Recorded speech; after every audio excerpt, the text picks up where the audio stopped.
अस्सलामुअलैकुम वरहमतुल्लाहि वबरकातुहू। मेरे इस इस्लामिक चैनल नाजरीन, आप सबको खुशामदीद और मरहबा कहता हूँ।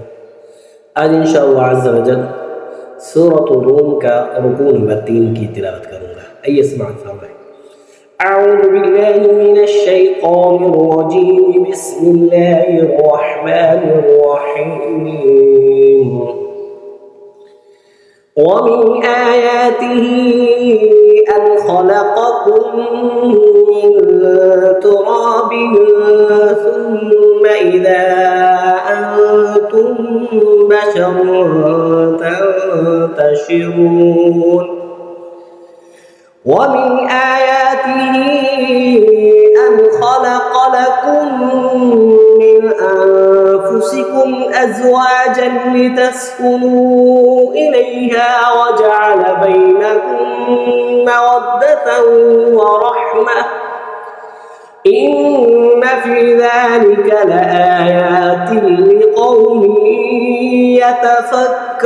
يتفكرون.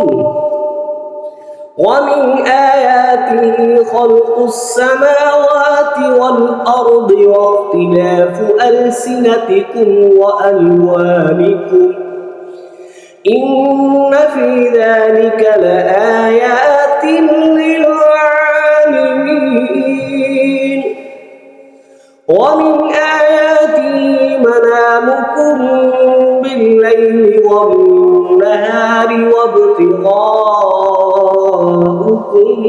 من فضله، إن في ذلك لآيات لقوم يسمعون.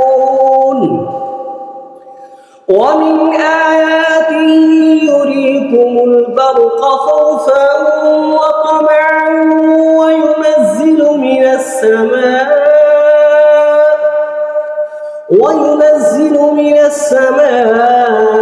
ماء فيحيي به الأرض بعد موتها، إن في ذلك لآيات لقوم يعقلون.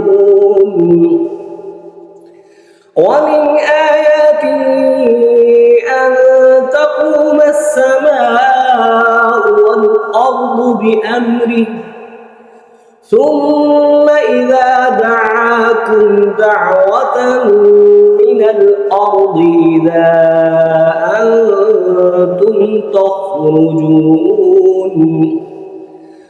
وله من في السماوات والأرض كل له قانتون. وهو الذي يبدأ الخلق ثم يعيده وهو أهون عليه، وله المثل الأعلى في السماوات والأرض، وهو العزيز الحكيم.